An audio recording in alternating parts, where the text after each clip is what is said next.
సిగ్గుపడుతూ ఉంటాము. కొన్నిసార్లు హెసిటేట్ అవుతూ ఉంటాము. ఆలోచిస్తూ ఉంటాము. హలో ఎవ్రీబడి, అందరికీ నమస్కారం. Welcome to the special podcast. కొన్ని విషయాలు మన హెల్త్ రిలేటెడ్ మనం మాట్లాడడానికి, ఓపెన్గా అందరితో మాట్లాడడానికి కాస్త సిగ్గుపడుతూ బిడియపడుతూ ఉంటాం.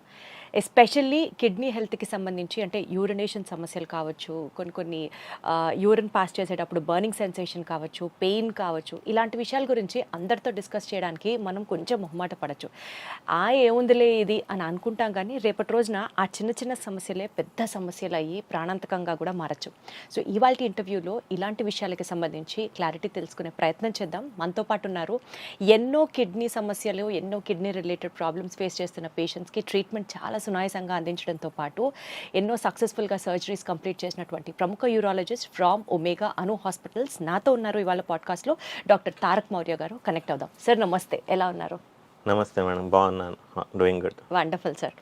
సార్, ఈరోజు ఇంటర్వ్యూలో నిజంగా నేను ఇంట్రొడక్షన్లో చెప్పినట్లుగా కొంతమంది ఇబ్బంది పడుతూ మొహమాట పడే సబ్జెక్ట్స్ గురించి కాస్త డీటెయిల్గా తెలుసుకునే ప్రయత్నం చేద్దాం. సో దట్ ఈ ఇంటర్వ్యూ చాలామందికి హెల్ప్ అవ్వాలి అని మనస్ఫూర్తిగా కోరుకుంటున్నాను.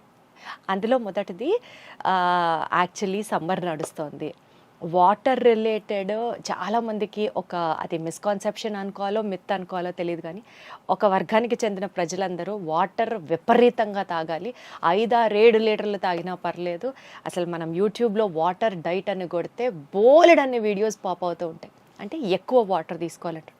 కొంతమంది ఏమో వాటర్ కూడా మితంగా తీసుకోవాలి, కిడ్నీస్ మీద లోడ్ పడిపోతుంది, సో దానికి కూడా ఒక కొలత ఉంది, ఒక లెక్క ఉంది అంటారు. ఈ రెండు స్టేట్మెంట్స్లో which is right? And on an యావరేజ్గా పర్ డే ఒక హ్యూమన్ తీసుకోవాల్సిన వాటర్ కౌంట్ ఎంత?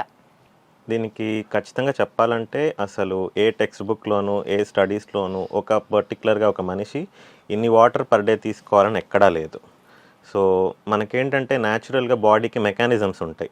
ఆకలి, మళ్ళీ థర్స్ట్ అనేవి న్యాచురల్గా డ్రివెన్ ఫ్రమ్ ద బాడీ.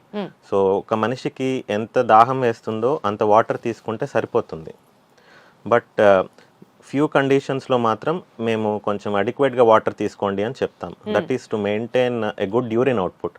ఒక రోజుకి ఒక 2-2.5 లీటర్లు యూరిన్ అవుట్పుట్ మెయింటైన్ చేయగలిగితే కిడ్నీ స్టోన్స్తో బాధపడే వాళ్ళు కానీ, కిడ్నీ స్టోన్స్ తరచూ వచ్చే వాళ్ళకి కానీ కొంచెం బెటర్గా ఉంటుంది.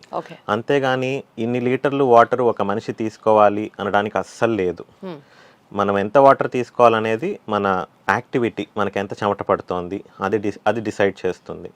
సో మన మనిషికి ఎంత యాక్టివిటీ ఉంటుందో దానికి సంబంధించిన అంత వాటర్ తీసుకుంటే సపోజ్ ఇంట్లో ఉన్నారు, వాళ్ళకి అసలు స్వెట్ రాదు, కరెక్ట్, పెద్దగా ఏం కష్టపడరు, వాళ్ళకి ఏమైనా లెక్క ఉంటుందా? వాళ్ళకి లెక్క ఉండదు. మామూలు వాళ్ళకన్నా వాళ్ళకి ఎక్కువ వాటర్ అవసరం లేదు. సో ఇప్పుడు యూజువల్గా సాఫ్ట్వేర్ ఎంప్లాయీస్ ఇలా ఉంటారు, రోజంతా ఏసీ రూమ్లోనే కూర్చుంటారు. సో వాళ్ళకి రోజు మొత్తంలో చూస్తే ఒక 200 ml 300 ml స్వెట్ కూడా పట్టదు. సో అలాంటి వాళ్ళు కూడా మనకి 3-4 లీటర్స్ తీసుకోవడం అనేది ఇట్స్ నాట్ కరెక్ట్. అనవసరంగా ఎక్కువ నీళ్లు తీసుకుని ఎక్కువసార్లు యూరిన్కి వెళ్ళి ఏదో ప్రాబ్లం ఉంది అని భయపడుతూ ఉంటారు. సార్, ఇప్పుడు ఎక్కువ వాటర్ తీసుకోవడం వల్ల నిజంగానే కిడ్నీస్ మీద లోడ్ పడుతుందా? Is that statement right? అంటే కొంచెం ఏజ్ వరకు ఓకే అండి, బట్ కొన్ని కండిషన్స్ ఉంటాయి. వాళ్ళకి underlying heart conditions, kidney conditions ఉంటే లోడ్ ఎక్కువ అయ్యేసరికి బాడీ ఎక్కువ వాటర్ని బయటికి ఎక్స్క్రీట్ చేయలేదన్నమాట. అలాంటప్పుడు బాడీ పైన ఎక్కువ లోడ్ పడి డ్యామేజ్ జరగడానికి అవకాశం ఉంటుంది. కంటిన్యూస్గా ఎక్కువ వాటర్ తీసుకునే వాళ్ళు కూడా ఏంటంటే రాత్రిపూట కూడా ఎక్కువసార్లు నిద్రలేసి మరీ నీళ్లు తాగుతుంటారు. సో ఎక్కువసార్లు నిద్రలేస్తారు, నిద్ర కూడా సరిగ్గా పట్టదు, సో హెల్తీ స్లీప్ కూడా ఉండదు. దీనివల్ల వాళ్ళ యాక్టివిటీ, వాళ్ళ పెర్ఫార్మెన్స్ నెక్స్ట్ డేకి ఎఫెక్ట్ పడుతుంది.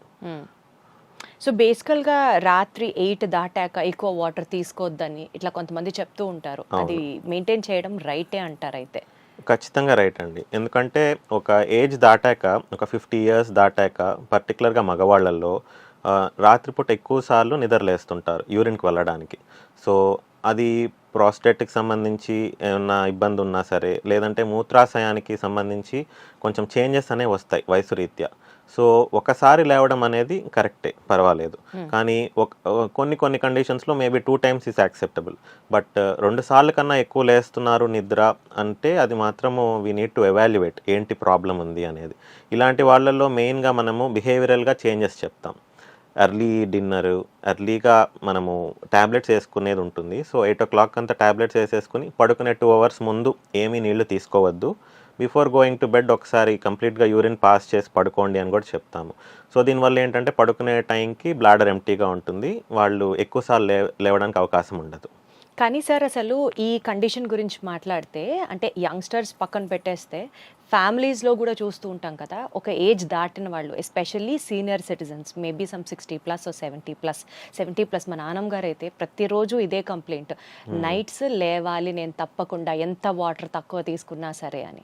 ఏమంటారు సార్, ఎస్పెషల్లీ యూరిన్ అనేది డే టైం పాస్ చేస్తాం నైట్ టైం పాస్ చేస్తాం అని అనుకుంటే ఓన్లీ నైట్ టైం పాస్ చేసేదాన్ని అదేదో పెద్ద ఒక జబ్బులాగా, what do we coin it as, ఆ కండిషన్ ఏమంటారు? రాత్రిపూట యూరిన్ పాస్ చేస్తే అది ఎక్కువ సార్లు అయితే ఎందుకు అదో పెద్ద ప్రాబ్లం లాగా, why do we have to treat that, what is that condition called as? దాన్ని మనము నాక్చూరియా అంటాం బ్రాడ్గా. రాత్రిపూట ఒకసారి కన్నా లేచి నీళ్లు పాస్ చేయడాన్ని నాక్చూరియా అంటాం. కానీ నాక్చూరియా ఎందుకు ఉంది అనేది ఎవాల్యుయేషన్లో మనం భాగంగా ఒక 3-day బ్లాడర్ డైరీ అనేది పేషెంట్స్కి అడ్వైస్ చేస్తాం. సో అసలు వాళ్ళు ఎన్నిసార్లు లేచి నీళ్లు తాగుతున్నారు, ఎన్నిసార్లు యూరిన్కి వెళ్తున్నారు అనేది కరెక్ట్గా మెజర్ చేయడానికి. అందులో మనం చెప్పచ్చు పేషెంట్ వాళ్లే నీళ్లు ఎక్కువ తాగేసి ఎక్కువ యూరిన్కి వెళ్తున్నారా అనేది డిఫరెన్షియేట్ చేయడానికి ఇది బాగా పనికొస్తుంది. మళ్ళీ ఇంకొక కండిషన్ ఉంటుందండి, దాన్ని నాక్టర్నల్ పాలియూరియా అంటాం. అంటే ఏమవుతుందంటే స్పెసిఫిక్గా రాత్రిపూటే యూరిన్ ప్రొడక్షన్ ఎక్కువ అవుతుంది. Okay okay. దానివల్ల అది మనకి బ్రెయిన్లో ఒక హార్మోన్ ఉంటుంది ADH అని, యాంటీ డైరెటిక్ హార్మోన్. దానివల్ల అది రాత్రిపూట యూరిన్ మనకి ఎక్కువ ప్రొడ్యూస్ అవ్వకుండా హెల్ప్ చేస్తుంది. సో కానీ ADH కొన్నిసార్లు మనకి డిఫరెంట్గా యాక్ట్ చేస్తుంది. ఫ్యూ కండిషన్స్ ఉంటాయి, హార్ట్ కండిషన్స్. అప్పుడు ఏమవుతుందంటే కాళ్ళల్లో ఎక్కువ నీరు చేరిపోయి ఒక్కసారి ఫ్లాట్ పొజిషన్కి వచ్చాక ఆ కాళ్ళల్లో కలెక్ట్ అయిన వాటర్ ఫ్లూయిడ్ అంతా సర్క్యులేషన్కి వెనక్కి వస్తుంది. సో దానివల్ల యూరిన్ ప్రొడక్షన్ ఎక్కువ అవుతుంది. అలా అది ఒక కండిషన్. మళ్ళీ బాగా గురకొచ్చే వాళ్ళల్లో కూడా రాత్రిపూట యూరిన్ ప్రొడక్షన్ ఎక్కువ అవుతుంది. సో వాళ్ళల్లో కూడా నాక్టర్నల్ పాలియూరియా ఉంటుంది. అంటే ఇప్పుడు మీరు చెప్తున్న దాని ప్రకారం 2 టేక్అవేస్ ఏంటంటే, ఒకటి కాళ్ళల్లో నీరు చేరుతుందా లేదా అనేది వాళ్ళు గమనించుకోవాలి, అండ్ గురక పెడుతున్న వాళ్ళు ఎస్పెషల్లీ రాత్రిపూట మళ్ళీ యూరినేషన్ కోసం లేస్తున్నారా అన్నది కూడా అదొక రెడ్ ఫ్లాగ్ లాగా చూసి డాక్టర్ని సంప్రదించాలి. అవును, ఇవన్నీ ట్రీటబుల్ కండిషన్స్ అన్నమాట. మనము దాన్ని ట్రీట్ చేస్తే రాత్రిపూట యూరిన్ ప్రొడక్షన్ అనేది కొంచెము దాన్ని మిటిగేట్ చేయొచ్చు, దానివల్ల ఎక్కువ సార్లు లేవరు. ఇంకొక మెయిన్ థింగ్ ఏంటంటే డైటరీ చేంజెస్, బిహేవియరల్ చేంజెస్. రాత్రిపూట ఎక్కువ వాటరీ కంటెంట్ ఉండే ఫుడ్స్ తినకూడదు, దానివల్ల యూరిన్ ఎక్కువ ప్రొడ్యూస్ అవుతుంది. మళ్ళీ 8 o'clock తర్వాత నుంచి కొంచెం వాటర్ కన్జంప్షన్ తగ్గిస్తే 10 తర్వాత 10 ఒకవేళ ఫర్ ఎగ్జాంపుల్ 10కి పడుకుంటున్నారు, 8 o'clockకి they need to complete their water intake. మళ్ళీ రాత్రిపూట మెలకు వస్తుంది కదా, యూరిన్కి వెళ్ళడానికి ప్రతిసారి మళ్ళీ నీళ్లు తాగుతారు. సో అదొక సైకిల్ లాగా అయిపోయి లేవడం నీళ్లు తాగడం, లేవడం నీళ్లు తాగడం. సో మళ్ళీ ఒక 2 hours బ్లాడర్ కెపాసిటీ ఫిల్ అయిపోతుంది. సాధారణంగా ఏంటంటే ఒక 50 years కన్నా తక్కువ ఉండే వాళ్ళల్లో ఒక 400 ml 500 ml యూరిన్ బ్లాడర్లో ఉన్నా సరే వాళ్ళకి దే కెన్ మెయింటైన్. కానీ వయసు రీత్యా వచ్చే ప్రాబ్లం ఏంటంటే ఒక 200 ml యూరిన్ ఉండంగానే బ్లాడర్ ఇరిటేషన్ అనేది మొదలవుతుంది. 200 ml యూరిన్ రాగానే మళ్ళీ వెళ్ళాలి అనిపిస్తుంది. Because that is due to age related long term conditions, మనకి lifestyle condition like diabetes ఇలా ఉండే వాళ్ళల్లో ఇది ఎక్కువ చూస్తుంటాం. సో యూజువల్గా డయాబెటిక్ కండిషన్లో ఒకసారి వెళ్తే నైట్ మొత్తంలో దట్స్ ఫైన్ అంటున్నారు. ఫైన్ అండి, up to 2 times also we can consider normal. కానీ మోర్ దాన్ 2 times వెళ్తున్నారు, వాళ్ళ నిద్ర డిస్టర్బ్ అవుతోంది దీనివల్ల అనుకుంటే దట్ ఈస్ నాట్ నార్మల్. ఒకసారి యూరాలజిస్ట్ని కన్సల్ట్ అయితే ఎలాంటి ఎవాల్యుయేషన్ చేసి వాళ్ళకి బెటర్ చేయొచ్చు. రాత్రిపూట ఖచ్చితంగా అన్నిసార్లు లేవకుండా యూరాలజిస్ట్ కెన్ హెల్ప్ దెమ్. అవును, ఒకసారి లేచి యూరిన్ పాస్ చేసిన వెంటనే ఇంకా నాకు నిద్ర పట్టట్లేదు అని చెప్పి మొత్తం సైకిల్ డిస్టర్బ్ అయ్యే బదులు they can go and happily consult a urologist. అది ఒక్కసారి అయినా సరే it's better to see a doctor. అవునండి, కరెక్ట్. Got it. సార్, ఇప్పుడు యూరిన్ పాస్ చేసేటప్పుడు కొంతమందికి అంటే holding capacity person to person vary అవుతుందేమో తెలియదు, కానీ బట్ పోస్ట్ ప్రెగ్నెన్సీ కానీ లేకపోతే ఏజ్ రిలేటెడ్ కానీ కొంతమంది 1-2 drops యూరిన్ వాళ్ళకి తెలియకుండానే పాస్ చేసేస్తూ ఉంటారు అని చెప్తూ ఉంటారు. అసలు ఈ కండిషన్ ఎందుకు వస్తుందండి? అండ్ యూట్యూబ్లో అయితే బోల్డ్ ఎక్సర్సైజెస్, ఈ ఎక్సర్సైజెస్ చేయండి యూరినరీ ట్రాక్ట్ కొంచెం టైట్ అవుతుంది so that you can prevent this అంటారు. అదే ఆల్ రియలీ ట్రూ? అదే really possible? They are partly true అండి. సో మీరు చెప్పిన కండిషన్ పేరు urinary incontinence. So urinary incontinence అనేది మనము బ్రాడ్గా చూస్తే 2 రకాలుగా చెప్పచ్చు. ఒకటేమో స్ట్రెస్ ఇన్కాంటినెన్స్, అంటే మనకి ఇంట్రా అబ్డామినల్గా కొంచెం ప్రెషర్ ఎక్కువైనప్పుడు, అంటే నార్మల్ అప్పుడు వాళ్ళకి ఏం లీక్ అవ్వదండి, బాగానే ఉంటారు. కానీ సడన్గా మాట్లాడుతూ నవ్వినప్పుడో, సడన్గా తుమ్మినప్పుడు. దగ్గినప్పుడు, తుమ్మినప్పుడు మనకి ప్రెషర్ పెరగడం వల్ల యూరిన్ లీక్ అవ్వడం అనేది గమనిస్తాం. అది నార్మలేనా అసలు? అది నార్మల్ కాదు. ఓ కానీ అది ఎందువలన వస్తుంది అంటే మన పెల్విక్ ఫ్లోర్, యూజువల్లీ మోస్ట్లీ ఫీమేల్స్లోనే చూస్తాం ఈ కండిషన్. మల్టిపుల్ డెలివరీస్ అవ్వడం, లేదంటే ఏదైనా పెల్విక్ సర్జరీస్ అవ్వడం, లేదంటే హిస్టరెక్టమీస్, ఎక్కువ యూట్రస్ తీసేసి ఆపరేషన్ చేశాక ఇలా లీకేజ్ సమస్య ఎక్కువ చూస్తుంటాం. ఓకే. అది అది విధంగా మనం క్వాంటిఫై చేయొచ్చు అనమాట, ఎంత బ్యాడ్గా ఉంది వాళ్ళ సిచ్యువేషన్ అనేది. సో కొంచెం లీక్ అవుతోందా, లేదు ప్యాడ్ పెట్టుకొని తిరగాల్సిన అవసరం ఉంటుందా, రోజుకి 2-3 ప్యాడ్లు మార్చేస్తున్నారా లీక్ అవ్వడం వల్ల అనేది ఇంపార్టెంట్. సో సివియారిటీని బట్టి మనం ట్రీట్మెంట్ చేస్తాం. ఇప్పుడు ఫ్యూ డ్రాప్స్ లీక్ అవుతున్నాయి అంటే వాళ్ళకి ఫస్ట్ మనం బేస్ లైన్ చెప్పేది ఏంటి అంటే పెల్విక్ ఫ్లోర్ మజిల్ ట్రైనింగ్. మీరు చెప్పినట్లు ఇందాక యూట్యూబ్లో చాలా ఉంటున్నాయి. సో కెగెల్ ఎక్సర్సైజెస్, మళ్ళీ పెల్విక్ ఫ్లోర్ ట్రైనింగ్, ఫిక్స్డ్గా ఒక రెజిమెంట్స్ ఉంటాయి మనకి. అది చేయడం వల్ల పెల్విక్ మస్కులేచర్ అనేది టోన్ పెరిగి మనకి కొంచెం కంట్రోల్ బెటర్గా హెల్ప్ చేస్తుంది. బట్ ఎక్కువ ప్యాడ్స్ పెట్టుకోవాల్సి వస్తుంది, బయటికి వెళ్ళలేకపోతున్నారు, వెళ్తే స్మెల్ వస్తుంది, ఇబ్బంది పడుతున్నారు. Once it becomes a social stigma. అలా అయినప్పుడు మాత్రం దే డెఫినెట్లీ నీడ్ హెల్ప్ అండి. మనము స్లింగ్ సర్జరీస్ అని చేస్తాము. సో 2 టైప్స్ ఉంటాయి. అందులో స్లింగ్ సర్జరీస్ ద్వారా we can give very good results. అది చిన్న సర్జరీ అయినా సార్, లేకపోతే మేజర్ ఆపరేషన్ అంటారా దాన్ని? It is not a very major surgery అండి. It can be done only 1 day admission అలా అవసరం అవుతుంది. But it's very safe and it's very much doable. అది చేసుకున్నాక we can restore a women's confidence. మళ్ళీ వాళ్ళకి ఫ్రీడమ్ అనేది వస్తుంది. అది చాలా హ్యాపీగా ఫీల్ అవుతారు. అసలు ఎందుకు వస్తుందండి ఆ కండిషన్? అసలు రిపీటెడ్ డెలివరీస్ ఒకటి మెయిన్ కండిషన్. అది యాక్చువల్లీ ఇంకా పాత రోజుల్లో ఎక్కువ ఉండేది. హోమ్ డెలివరీస్ ఎక్కువ ఉండేటప్పుడు ఏంటంటే లేబర్ అనేది ఎక్కువ టైం జరిగి అది ప్రాబ్లం అవ్వడం వల్ల పెల్విక్ మజిల్స్ బాగా ల్యాక్స్ అయిపోతాయి. అదొకటి. మళ్ళీ ఏజ్ రిలేటెడ్గా కూడా there will be some deficiency of hormones విమెన్లో పోస్ట్ మెనోపాస్. ఈస్ట్రోజన్ మనకి కొంచెం తగ్గుతుంది, దానివల్ల కూడా వస్తుంది. మళ్ళీ నేను చెప్పినట్లు హిస్టరెక్టమీస్, ఏదైనా యూట్రైన్ సర్జరీస్, పెల్విక్ సర్జరీస్ జరిగాక కూడా ఇలా లీకేజ్ సమస్యలు అనేది చూస్తుంటాం. ఇందులో స్ట్రెస్ ఇన్కాంటినెన్స్ కాకుండా ఇంకొక రకమైనది ఏంటంటే ఇట్ ఈస్ మెడికల్లీ ట్రీటబుల్ అండి. అది అర్జిన్ కాంటినెన్స్ అంటాం. అర్జిన్ కాంటినెన్స్ అంటే ఏంటంటే ఇప్పుడు యూరిన్ వెళ్ళాలి అనే ఫీలింగ్ వస్తుంది, బట్ బాత్రూమ్ టాయిలెట్ వరకు వెళ్ళేలోపు ఆపుకోలేరు. అర్జెంటుగా వచ్చి వెళ్ళేలోపే ఒక 2-3 డ్రాప్స్ పడిపోవడం, లీక్ అయిపోవడం, ఇది జరుగుతుంది. This can be managed entirely with medication. Got it. అసలు ఇలాంటి టాపిక్స్ గురించి మనం ఇవాళ మాట్లాడుతున్నాం, ఇంతమందికి హెల్ప్ అవుతుందో అనిపిస్తుంది. బికాజ్ ఇవన్నీ ఎప్పుడు వినే టాపిక్సే, బట్ 10 మందిలో మాట్లాడాలంటే ఇబ్బంది పడుతుంటారు, మొహమాట పడుతూ ఉంటారు. డెఫినెట్. కొంతమందిలో ఏంటంటే ఈ స్ట్రెస్ అర్జు 2 కలిపి ఉంటాయి. అయ్యయ్యో. సో వాళ్ళకి అర్జెంటుగా వచ్చినా లీక్ అవుతుంది, లేదు తుమ్ము దగ్గు వచ్చినా లీక్ అవుతుంది. సో అలాంటి వాళ్ళకి కొంచెం స్పెషల్ ఫోకస్ ఇవ్వాల్సి ఉంటుంది. Got it sir. ఇప్పుడు ఈ యూరినరీ ట్రాక్ట్ ఇన్ఫెక్షన్స్ గురించి మాట్లాడితే ఫ్రీక్వెంట్గా యూరిన్ ఇన్ఫెక్షన్స్ ఎందుకు వస్తాయండి? Just because they don't drink proper వాటరా, లేకపోతే దే డోంట్ మెయింటైన్ దట్ హైజీనా? ఎలా చూడాలి దీన్ని? ఎక్కడో విన్నాను, I don't know if it is right or wrong, ఎక్కువ సార్లు యూరిన్ ఇన్ఫెక్షన్స్ వస్తున్నాయి అని అంటే that person is prone to become a diabetic అని విన్నాను. Is that true? It can be both ways. ఒకవేళ ఆల్రెడీ ఇన్హెరెంట్గా ఆల్రెడీ కొంచెం గ్లూకోజ్ మెటబాలిజము, మనకి గ్లైసెమిక్ ఇండెక్స్ సరిగ్గా మెయింటైన్ చేయట్లేదు అనుకుంటే కూడా వాళ్ళకి రికరెంట్ యూరినరీ ఇన్ఫెక్షన్స్ రావడానికి అవకాశం ఉంటుంది. So it's a matter of about మన ఇమ్యూనిటీ ఎలా ఉంది అనేది కూడా దాని గురించి చెప్పచ్చు అనమాట. సో రికరెంట్గా యూరిన్ ఇన్ఫెక్షన్స్ వస్తున్నాయి అంటే దానికి మల్టిపుల్ ఫ్యాక్టర్స్ ఉంటాయండి. ఇప్పుడు one of the main things ఏంటంటే జెనైటల్ హైజీన్, అది ప్రాపర్గా మెయింటైన్ చేసుకోకపోవడం అనేది ఒక ఫ్యాక్టర్. మళ్ళీ కొంతమందిలో ఏంటంటే సెక్షువల్ యాక్టివిటీ తర్వాత ఇమీడియట్గా యూరిన్ ఇన్ఫెక్షన్ వస్తుంది. అలాంటి వాళ్ళు కూడా గమనించుకోవాలి ఎందువలన వస్తుంది అనేది. నెక్స్ట్ పబ్లిక్ రెస్ట్ రూమ్స్ ఎక్కువ యాక్సెస్ చేస్తారు, వాళ్ళల్లో ఇలా వస్తుంది. కానీ మోస్ట్ కామన్గా మనం చూసేది ఏంటంటే టువర్డ్స్ దేర్ 40s 50s ఎక్కువ స్టార్ట్ అవుతాయి. ఆ టైంలో ఏమవుతుందంటే స్లోగా ప్రీ మెనోపాజల్ స్టేజ్, మెనోపాజల్ స్టేజ్కి వచ్చినప్పుడు there will be a deficiency of oestrogen. దానివల్ల ఏంటంటే they experience slight vaginal dryness. దీనివల్ల ఏమవుతుందంటే ఒక micro tears in the vagina and abruptions they can be triggered by sexual activity అలాగా అయినప్పుడు ఫ్రీక్వెంట్గా యూరిన్ ఇన్ఫెక్షన్స్ రావడం అనేది చూస్తుంటాం. ఒకసారి రావడం అనేది కామనేనండి, but it is a recurrent థింగా అనేది మెయిన్ ఇంపార్టెంట్ థింగ్.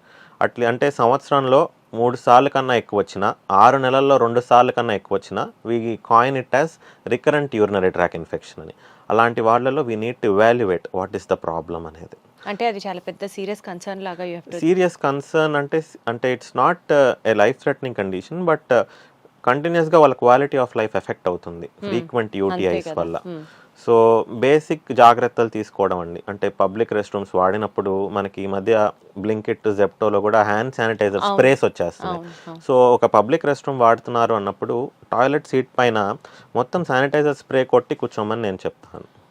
మళ్ళీ డ్రింకింగ్ అడిక్వేట్ వాటర్ మరీ తక్కువ కాకుండా, ఇప్పుడు యూటీఐస్ ప్రోన్ ఉండేవాళ్ళు they can maintain a healthy urine output of 1.5 to 2 liters per day. అంటే వాటర్ ఎంత తాగుతున్నారన్నది ముఖ్యం కాదు, యూరిన్ అవుట్పుట్ ఒక 1.5 to 2 liters వస్తే we can prevent some of the UTIs at least. కొంతమంది మరీ తక్కువ తాగుతారు, దానివల్ల కూడా ప్రెసిపిటేట్ అవుతుంది. సెక్షువల్ యాక్టివిటీ, ఇప్పుడు ఇంటర్ కోర్స్ అయ్యింది, నెక్స్ట్ డే నుంచి నాకు బర్నింగ్గా ఉంది, ఇబ్బందిగా ఉంది అని చెప్తుంటారు. అది వాళ్ళల్లో ఏంటంటే ఇంటర్ కోర్స్ అయ్యాక ప్రాపర్గా జెనైటల్ ఏరియాని వాష్ చేసుకోవడం, మళ్ళీ ఇంటర్ కోర్స్ ముందు తర్వాత యూరిన్ పాస్ చేయాలి. అప్పుడు రెసిడ్యువల్గా ఏమైనా బ్యాక్టీరియా అక్కడ డిపాజిట్ అయినా అవి వెళ్ళిపోతాయి, ఫ్లష్డ్ అవుట్. ఎగ్జాక్ట్లీ. సో అది చాలామంది చెయ్యరు. దానివల్ల ఫస్ట్ టైం ఎన్కౌంటర్ అయినప్పుడు sexual activity they experience UTIs. దీనికి ఒక టర్మ్ కూడా ఉంది, it is called honeymoon cystitis. So first time intercourse అయిన వెంటనే they get UTIs. So sexual activity related UTIs are very much preventable, ఇవన్నీ చిన్న చిన్న జాగ్రత్తలు తీసుకుంటే. అసలు UTIs can be prevented by taking adequate amount of water అన్నది నాకు అది చాలా ఆశ్చర్యంగా అనిపిస్తుంది. అట్లీస్ట్ వాటర్ సరిగ్గా తాగితే యూటీఐస్ని ప్రివెంట్ చేయగలవు అంటే నథింగ్ మోర్ దెన్ దట్. అంటే బేసిక్ బ్యారియర్ మనము ఫ్లష్ చేస్తాం కాబట్టి కొంచెం, కాకపోతే కొంతమందిలో ఏంటంటే యూరిన్ ఇన్ఫెక్షన్స్ వచ్చే స్వభావం ఎక్కువ ఉంటుంది. అది కూడా ఉంటుంది. దే ఆర్ మోర్ ప్రోన్ అనమాట because of their genotype and phenotype ఆ బాడీలో ఉండేది. అలాంటి వాళ్ళల్లో ఇంకొంచెం జాగ్రత్తగా ఉండాల్సిన అవసరం ఉంటుంది. సో ఒక సంవత్సరానికి 3 సార్ల కంటే ఎక్కువ వచ్చినా కూడా అండ్ 6 నెలల్లో 2 సార్ల కంటే ఎక్కువ UTI called definition for a recurrent urinary tract infection. అలాంటి వాళ్ళకి కొంచెం ఎవాల్యుయేట్ చేయాలండి. అంటే ఏంటి ప్రాబ్లము, మూత్రాశయం లోపల అంటే ఫ్రీక్వెంట్గా రావడానికి కిడ్నీలో స్టోన్స్ ఉన్నా ఫ్రీక్వెంట్గా వస్తుంది. మళ్ళీ ఏదైనా ఫారిన్ బాడీ ఉన్నా బ్లాడర్లో కానీ ఇలా మళ్ళీ ఫ్రీక్వెంట్గా వస్తుంది.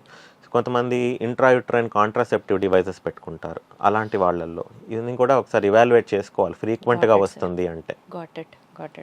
సార్, ఇప్పుడు ఎంత వాటర్ తాగుతున్నా సరే కొంతమంది యూరిన్ పాస్ చేసేటప్పుడు బర్నింగ్ సెన్సేషన్ అని చెప్తుంటారు. అసలు అది ఎందుకు వస్తుంది ఆ బర్నింగ్ సెన్సేషన్? బర్నింగ్ సెన్సేషన్ అనేది మోస్ట్ కామన్ కాజ్ ఏమైనా ఇన్ఫెక్షన్ ఉన్నా వస్తుందండి. Infection mostly it is a symptom. అంటే దాని అర్థం ఏంటంటే బాడీలో ఎక్కడో ఏదో ఇన్ఫ్లమేషన్ జరుగుతోంది అని. ఆ ఇన్ఫ్లమేషన్ అంటే ఒక రకమైన ప్రాసెస్, ఒక బాడీలో జరిగే ప్రాసెస్ని ఇన్ఫ్లమేషన్ అంటాము. సో ఎందువలన వస్తుంది ఆ బర్నింగ్ సెన్సేషన్ అనేది చూడాలి. మోస్ట్ కామన్ కాజ్ వచ్చి ఇన్ఫెక్షన్, ఏదైనా యూరినరీ ఇన్ఫెక్షన్ ఉండడం వల్ల మనకి బర్నింగ్ చూడొచ్చు. లేదు స్టోన్ డిసీజ్, స్టోన్స్ లోపల ఉన్నా సరే మనకి కొన్నిసార్లు బర్నింగ్ సెన్సేషన్ ఇది గమనిస్తాము. కొన్నిసార్లు జస్ట్ ప్లెయిన్ ఇన్ఫ్లమేషన్, అంటే ఏమి యాడెడ్ ఇన్ఫెక్షన్ ఏమి ఉండదు, బాడీ రియాక్షన్ వల్ల కూడా వచ్చే ఇన్ఫ్లమేషన్ వల్ల they can have burning sensation. మగవాళ్ళలో అయితే prostatitis is a very common condition. ఇప్పుడు ఎక్కువ చూస్తున్నాము. క్రానిక్ ప్రాస్టటైటిస్ వల్ల ఎన్నిసార్లు ట్రీట్మెంట్ ఇచ్చినా బర్నింగ్ తగ్గట్లేదు అని చెప్తుంటారు. సో ఇందాక మీరు అన్నట్లు 2 కండిషన్స్లో ఫ్రీక్వెంట్గా యూటీఐస్ వస్తున్నాయన్నా లేదా ఈ బర్నింగ్ సెన్సేషన్ కన్నా కిడ్నీ స్టోన్స్ ప్రాబ్లం అవ్వచ్చు అని చెప్తున్నారు. అసలు ఏంటి సార్ ఆ కిడ్నీలో స్టోన్ ఫార్మేషన్ ఎందుకు జరుగుతుంది అండ్ ఈ కిడ్నీలో స్టోన్ వచ్చింది అన్నది how do we come to know? ఇప్పుడు డాక్టర్ దగ్గరికి ఏముందిలే ఇక్కడ నొప్పిలే అని అలా వదిలేసి పెద్దదైపోయి చాలా ఇంటెన్స్ అయిపోయే వరకు చాలా మంది యూజువల్గా కదలరు. నొప్పి వస్తుంది అంటారు కానీ తగ్గిపోతుందిలే అని వదిలేస్తూ ఉంటారు. ఈ కిడ్నీ స్టోన్స్ యొక్క సిమ్టమ్స్ ఎట్లా, how do we have to come to an understanding?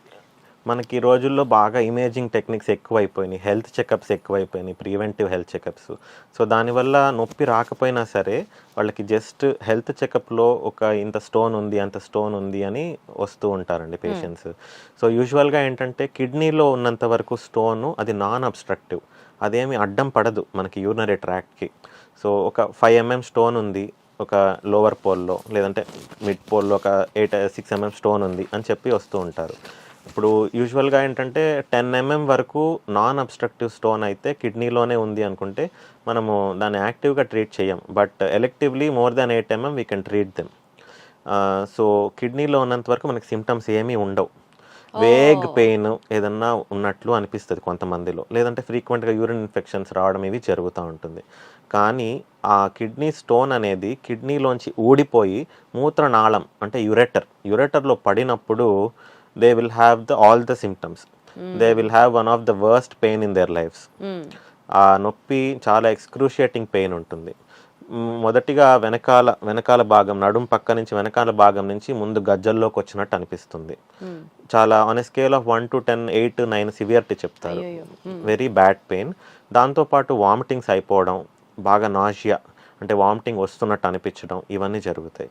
మళ్ళీ యూరిన్లో కొంతమందిలో బ్లడ్ చూస్తాము, యూరిన్ మంట, యూరిన్ వెళ్ళేటప్పుడు ఇబ్బంది, తరచూ వెళ్ళాలనిపించడం, ఇవన్నీ కూడా చూస్తుంటాం. ఇదంతా ఆ స్టోన్ కిడ్నీ నుంచి మూవ్ అయ్యి యురెటర్లో పడినప్పుడు they will have all these complaints. అచ్చా. మరి ఎట్లా సార్, అంటే సిచ్యువేషన్ అలార్మింగ్ అయినప్పుడే తెలుస్తుంది అనమాట ఒక పేషెంట్ కి. దురదృష్టవశాత్తు వాళ్ళు ఏ హెల్త్ చెకప్ చేయించుకోలేదు అనుకున్నప్పుడు యురెటర్లో ఉన్నప్పుడే తెలుస్తుంది.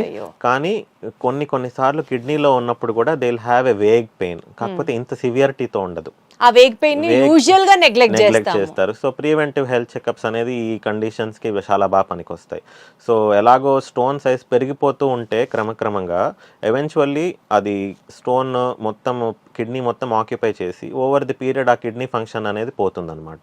So they are going to lose the kidney అలా వదిలేస్తే, ఆ స్టోన్ పెరిగిపోయి. సరే, ఇప్పుడు ఆ స్టోన్ ఫార్మేషన్ టెండెన్సీ ఉన్న పేషెంట్స్ లో మళ్ళీ కూడా స్టోన్స్ ఫామ్ అయ్యే ఆస్కారం ఉంటుందా? డెఫినెట్ గా అండి. According to long term studies మనకి ఏం చెప్తున్నాయంటే, ఒకసారి స్టోన్ ఫామ్ చేస్తే ఆ పర్సన్ ఆ నెక్స్ట్ 5 years లో ఇంకొక స్టోన్ ఫామ్ చేయడానికి అవకాశం 50%. సో ఒకసారి స్టోన్ ఫామ్ అదే కిడ్నీలోనా, ఏ కిడ్నీలో అయినా? 2 కిడ్నీలోనూ అవ్వచ్చు. అదే కిడ్నీలో మోర్ పాసిబిలిటీ అది. సో వాళ్ళు ఎక్కువగా జాగ్రత్తలు తీసుకోవాల్సిన అవసరం ఉంటుందండి. తరచూ ఫామ్ చేసేవాళ్ళు, వాళ్ళని రికరెంట్ స్టోన్ ఫార్మర్స్ అంటాము. సో ఎలాంటి జాగ్రత్తలు అంటే, మినిమం ఫస్ట్ వాళ్ళ సైడ్ నుంచి వాళ్ళు చేయగలిగింది ఉంటాయి కదా. డైట్లో చేంజెస్, ఎక్కువ వాటర్ తీసుకోవాలి. ఎక్కువ వాటర్ అంటే adequate urine output 2 to 2.5 liters urine రావాలి. అలా మెయింటైన్ చేసుకోగలిగితే వాళ్ళకి స్టోన్ ఫార్మేషన్ అనేది తగ్గుతుంది. మళ్ళీ ఇంకొక మెయిన్ థింగ్ ఏంటంటే ఉప్పు. మనం ఎంత ఉప్పు తీసుకుంటున్నాం, if they restrict to less than 5 grams per day, వాళ్ళకి స్టోన్ ఫార్మేషన్ రేట్ అనేది బాగా తగ్గుతుందండి. ఎందుకంటే మనం తీసుకునే ఉప్పులో బేసిక్గా ఉప్పు అనేది sodium chloride, NaCl. So sodium ఎక్కువ తీసుకుంటున్నప్పుడు కాల్షియము మనకి సోడియము అబ్జార్ప్షన్ అనేది లింక్ అయి ఉంటుంది. సో ఉప్పు ఎక్కువ తీసుకున్నప్పుడు ఏంటంటే కాల్షియం అనేది ఎక్కువ వెళ్ళిపోతుంది యూరిన్లో, హైపర్ కాల్సియూరియా అంటాము. సో కాల్షియం యూరిన్లో ఎక్కువ రావడం వల్ల రాళ్ళు ఎక్కువ ఫామ్ అవుతాయి. మనకి మెజారిటీ ఆఫ్ ద స్టోన్స్ వచ్చేవి కాల్షియం స్టోన్స్. ఎగ్జాక్ట్లీ అదే అడగబోతుంది సార్ నెక్స్ట్. మన ఫుడ్ రిలేటెడ్ చాలా మిత్స్ ఉంటాయి కదా. ఇప్పుడు పాలకూరని టొమాటోతో కలిపి వండుకుంటే స్టోన్స్ వస్తాయి, ఎక్కువ పాల ప్రోడక్ట్స్ తీసుకున్నా సరే కాల్షియం డిపాజిట్స్, క్యాల్సైట్స్ వచ్చేస్తాయి, సో మనకి స్టోన్ ఫార్మేషన్ ఎక్కువ ఉంటుంది, ఇట్లా అంటారు. How far are all they true అండి? అవన్నీ పెద్ద మిత్స్ అండి. అంటే అందరూ టమాటాతో కలిపి వండుకోవచ్చు, దానికి దీనికి ఎక్కువ సంబంధం ఉండదు. ఎందుకంటే అవి ఎందుకు చెప్తారంటే, టొమాటో, స్పినచ్ అంటే పాలకూర, they are rich in oxalates. So oxalates వరకు తిన్నంత మాత్రాన మీకు స్టోన్స్ ఏం ఫామ్ అవ్వవు. దాంతోపాటు మీరు చెప్పినట్లు ఎక్కువ ఉప్పు, ప్రాసెస్డ్ ఫుడ్స్ తినేయడం, తక్కువ వాటర్ తీసుకోవడం, ఇవన్నీ చేయడం వల్ల ప్రాబ్లమ్స్ వస్తాయి. మళ్ళీ పాల పదార్థాల వల్ల కూడా ఇబ్బంది ఉండదండి. అడిక్వేట్ గా కాల్షియం తీసుకోవాలి టు ప్రివెంట్ స్టోన్ ఫార్మేషన్. అవును, ఎందుకంటే మనం తీసుకునే ఆక్సలేట్, మనము అడిక్వేట్ గా కాల్షియం పాల పదార్థాలు తీసుకున్నప్పుడు ఏమవుతుందంటే ఆక్సలేట్ వల్ల స్టోన్స్ వస్తాయి. సో ఆ కాల్షియం ఆక్సలేట్ గట్లోనే కలిసిపోతాయి, ఒక కాంపౌండ్ ఫామ్ అయిపోయి మోషన్ ద్వారా వెళ్ళిపోతాయి, అబ్జార్బ్ అవ్వకుండా. సో అబ్జార్ప్షన్ అవ్వనప్పుడు రాళ్ళు రావు కదా, అది main thing. Got it. So హ్యాపీగా పాలకూర అండ్ టమాటా కలిపి వండుకోవచ్చు, ఎవరికైతే ఫేవరెట్ అయితే. అది సీక్రెట్గా చేయాల్సిన అవసరం అయితే లేదు ఇంకా నుంచి. Got it sir. సార్, ఇప్పుడు ఈ ప్రాస్టేట్ గ్లాండ్ యొక్క సిగ్నిఫికెన్స్ ఏంటండి హెల్త్లో? ఎస్పెషల్లీ మగవాళ్లలో ఎక్కువ మంది ఈ ప్రాస్టేట్ గ్లాండ్ ఎన్లార్జ్ అయిందను, ఇట్లా ఏదో ఒక సమస్యతో బాధపడుతూ ఉంటారు. Is that also age related and what is the actual significance of that gland? Prostate gland అనేది మెన్లో స్పెసిఫిక్ అండి. మగవారిలో యూజువల్గా వీర్యం ప్రొడ్యూస్ చేస్తుందన్నమాట. సో సెమెన్ క్వాంటిటీలో అప్రాక్సిమేట్లీ 40% మనకి ప్రాస్టేట్ నుంచి వస్తుంది. అండ్ ఏజ్ రిలేటెడ్గా 50 years పైబడిన వాళ్ళల్లో ఏజ్ రిలేటెడ్ ప్రాస్టేట్ ఎన్లార్జ్మెంట్ అనేది very common. And it is a natural process. వాళ్ళ లైఫ్ స్టైల్ అంటే లైఫ్కి ఒక ఎలా అంటే 50 years పైబడిన వాళ్ళల్లో ప్రాస్టేట్ గ్లాండ్ ఎన్లార్జ్మెంట్ అనేది న్యాచురల్గా జరిగే న్యాచురల్ ప్రాసెస్. కానీ ప్రాస్టేట్ గ్లాండ్ ఎంత ఎన్లార్జ్ అయ్యింది అనేది ముఖ్యం కాదండి. అంటే ఎన్లార్జ్ అయిన అందరిలో సిమ్టమ్స్ ఉండవు, ఎన్లార్జ్ అవ్వని అందరి వాళ్ళలో సిమ్టమ్స్ లేకుండా ఉండవు. అదొకటి ఇంపార్టెంట్. అంటే అది కూడా మనకి బాగా ముదిరే వరకు ఆ ప్రాబ్లం కూడా బయటపడదు. అది కూడా కాదు, they will have subtle differences అన్నమాట. కొంచెము యూరిన్ వచ్చేటప్పుడు, మూత్రం వచ్చేటప్పుడు ఫోర్స్ తగ్గింది, అంత ముందు వచ్చినంత స్పీడ్గా రావట్లేదు, మళ్ళీ వెళ్దాము అని వెళ్తారు కానీ ఒక 10 seconds వరకు స్టార్ట్ అవ్వవు, దాన్ని హెసిటెన్సీ అంటాం. ఆ ప్రాబ్లం రావడం, కొంచెం యూరిన్ వెళ్ళాలంటే లైట్గా స్ట్రెయిన్ చేయడం, ముక్కాల్సి రావడము, ఇవన్నీ సిమ్టమ్స్ ఉంటాయన్నమాట రిలేటెడ్ టు ప్రాస్టేట్. సో అవి కూడా ఏజ్ రిలేటెడ్ ఉంటాయి.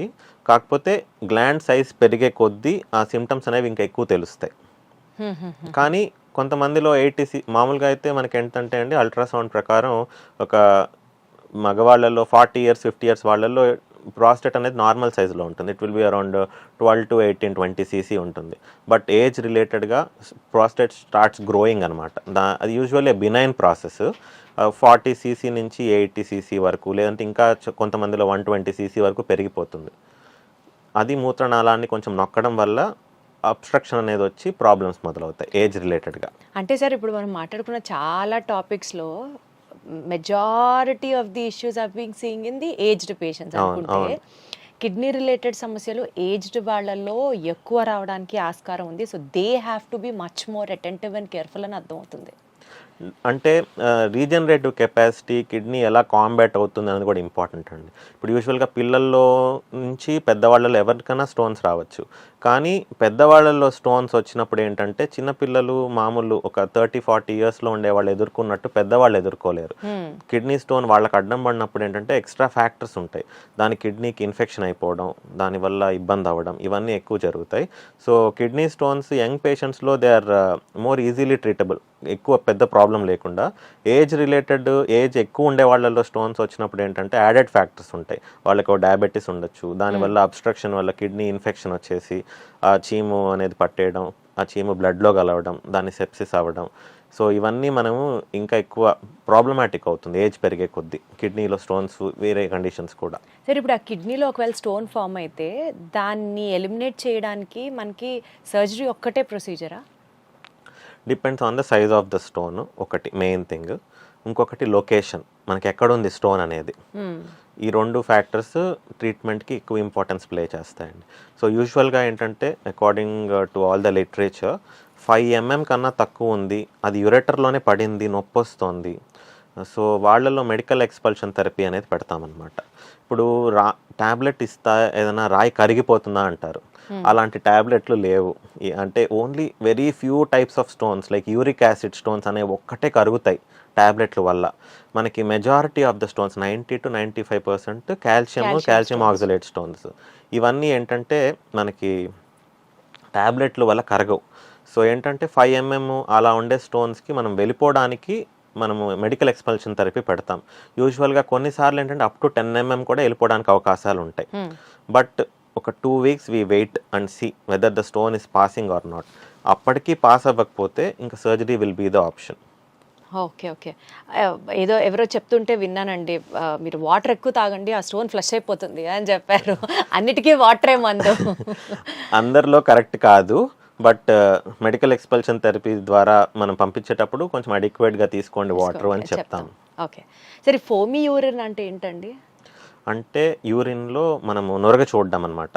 ఇప్పుడు వెళ్ళినప్పుడు బాగా నొరగ వచ్చేస్తోంది యూరిన్లో అనుకుంటే అది we call it foamy urine. ఎక్కువగా కంప్లైంట్ చేస్తుంటారు పేషెంట్స్, నాకు ఎక్కువ నొరగ వస్తుందండి అని. సో ఎందుకు నొరగ వస్తుంది అనేది ఒకసారి ఎవాల్యుయేట్ చేసుకోవాలి. ఫ్యూ కండిషన్స్ అండి ఎందుకు నెరగొస్తుంది అనుకుంటే మనం తిన్న ఫుడ్ పదార్థం కొన్నిసార్లు బాగా ఎక్కువ ఫుడ్ ప్రాసెస్డ్ ఫుడ్ పాలు అట్లా ఎక్కువ ఫాస్ఫేట్ రిచ్ ఫుడ్ తీసుకున్నప్పుడు ఏమవుతుందంటే యూరిన్లో నొరగ ఎక్కువ రావచ్చు. బట్ తరచూ వస్తుంది సిగ్నిఫికెంట్గా వెళ్ళిన ప్రతిసారి ఇలాగే ఉంటుంది అన్నప్పుడు ఒక సింపుల్ యూరిన్ అనాలిసిస్ చేయించుకుని అసలు ఏమైనా యూరిన్లో ప్రోటీన్ అనేది పోతుందా, ప్రోటీన్ అనేది లీక్ అవుతుందా అనేది ఒకసారి చూసుకోవాల్సి ఉంటుంది. So proteinuria is a cause for foamy urine. Got it అండి. సో ప్రోటీన్యూరియా ఉంది అంటే దాని వెనకాల ఏదైనా కిడ్నీ సమస్య ఉండొచ్చండి. అంటే ప్రోటీన్ ఫుడ్ ఎక్కువ తింటున్నారని అర్థమా? కాదు, అది మన కిడ్నీ అనేది ఒక జల్లెడ సీవ్ లాగా అనమాట. సో మనకి తెలియకుండానే ఏమవుతుందంటే కిడ్నీ నుంచి లీక్ అయిపోతుంది ప్రోటీన్, బ్లడ్లో మన యూరిన్లో వెనక్కి వెళ్ళిపోవాల్సిన ప్రోటీన్ లీక్ అయిపోతుంది. దానివల్ల మనకి ఏదైనా కిడ్నీ సమస్యలు ఉన్నప్పుడు అలాంటి ప్రోటీన్యూరియా అనేది చూస్తుంటాం. Micro albuminuria condition. కరెక్ట్ అండి, కరెక్ట్ అండి. Got it, got it sir, got it. Sir మనం చాలా విషయాలు మాట్లాడుకున్నాం కాబట్టి ఒక పేషెంట్కి తన రెగ్యులర్ హెల్త్లో ఏ సిమ్టమ్స్ గనక if he or she notices it or red flags and ఇమీడియట్గా డాక్టర్ని ఎప్పుడు కలవాలి అండ్ ఓవరాల్గా కిడ్నీ హెల్త్ బాగుండాలి అని అంటే ఏం తినాలి, ఏం చేయాలి, దాంతో కంక్లూడ్ చేద్దాం సార్. డెఫినెట్గా అండి. మా ఇంపార్టెంట్ రెడ్ ఫ్లాగ్ సైన్స్ ఏంటంటే కొంచెం యూరిన్లో బ్లడ్ చూడడం. యూరిన్లో బ్లడ్ చూడడం అనేది one of the red flag sign. అసలు బ్లడ్ అనేది నార్మల్గా కనిపించదు, కనిపిస్తోంది అంటే అది ఏంటి ప్రాబ్లం అనేది రూల్ అవుట్ చేసుకోవాలి. చిన్న కాజ్ కూడా ఉండొచ్చు, జస్ట్ ఒక స్మాల్ ఇన్ఫెక్షన్ లేదంటే ఒక స్టోన్ ఉంది ఇన్ఫెక్షన్ రావచ్చు. కానీ సైలెంట్గా పెయిన్లెస్ హీమచూరియా అంటే బ్లడ్ వస్తోంది నొప్పి కూడా లేదు, మన మెయిన్ థింగ్ గుర్తుకు రావాల్సింది అంటే ఏదైనా క్యాన్సర్ ఉందా అని. యూరినరీ బ్లాడర్లో కానీ కిడ్నీలో కానీ క్యాన్సర్ ఉన్నప్పుడు ఇలా బ్లడ్ చూస్తాం, అది one of the silent red flag sign. మళ్ళీ తరచూ ఇన్ఫెక్షన్స్ రావడము, అవన్నీ ఒకసారి చిన్న చిన్నవి we can find the root cause and treat them so that వాళ్ళ క్వాలిటీ ఆఫ్ లైఫ్ బెటర్గా ఉంటుంది. Right sir. And proper kidney health కోసం what are the dos one have to maintain? Good exercise. ఎక్సర్సైజ్కి కిడ్నీ హెల్త్కి సంబంధం ఉంటుంది డెఫినెట్గా, ఎందుకంటే good exercise can prevent lifestyle conditions like diabetes and hyper tension. So diabetes and hyper tension are the causes of chronic kidney disease. So kidneys health బెటర్గా ఉంటుంది. Adequate hydration, వాళ్ళకి ఎంత అవసరం హైడ్రేషన్ అంటే మళ్ళీ అది ఎస్ వాళ్ళకి ఎంత అవసరమో అంత మేరకు నీళ్లు తాగడం. సరే, ఇప్పుడు కొంతమందికి 1 లీటరే నీళ్లు సరిపోతాయని అనుకుంటారు రోజు మొత్తంలో, ఇస్ దట్ ఫైన్? సరిపోతాయండి. ఇప్పుడు బాగా కోల్డ్ క్లైమేట్లో ఉంటారు, ఇప్పుడు మన ఇండియాలో తీసుకుందాం ఏదైనా బాగా హిల్లీ ప్రదేశాలు, కాశ్మీర్లో ఎవరైనా ఉంటారు, వాళ్ళకి అసలు స్వెట్టే పట్టదు, వాళ్ళకి 1 లీటర్ కూడా సరిపోతుంది కదా. అవునా? వాటర్ రిమైండర్లు పెట్టుకొని మరి గంటకి గ్లాస్ తాగాలి, మినిమం అయినా 3 లీటర్లు తాగాలని చదువుకున్నాం కదా సార్ చిన్నప్పుడు క్లాస్ రూమ్స్ లో. అడిక్వేట్ వాటర్ సరిపోతుందండి వాళ్ళకి, వాళ్ళ ఫిజికల్ యాక్టివిటీ పట్టి వాళ్ళ స్వెట్ని పట్టి ఆ వాటర్ వాళ్ళకి సరిపోతాయి. Got it sir, thank you so much. చాలా విషయాలు మాట్లాడాం. సో ఎంత వాటర్ తగ్గాలి అనేది అది మీ పర్సనల్ చాయిస్ అండ్ మీ బాడీ డిమాండ్స్ని బట్టి మీకు తాగాలనిపించినప్పుడు తాగొచ్చు, కానీ ఇన్ని లీటర్లు తాగాలి అనేది బుక్స్లో ఎక్కడా లేదు. అండ్ ఎక్సర్సైజ్ చేయడం వల్ల కూడా కిడ్నీ హెల్త్ బాగుంటుంది. దీంతో పాటు సార్ చెప్పినట్లుగా రెడ్ ఫ్లాగ్స్ అనేవి మనం గమనించుకొని ఎప్పటికప్పుడు డాక్టర్ని సంప్రదించడం at the right time can save a life. Thank you so much sir. Thank you. Thank you. Wonderful talking to you.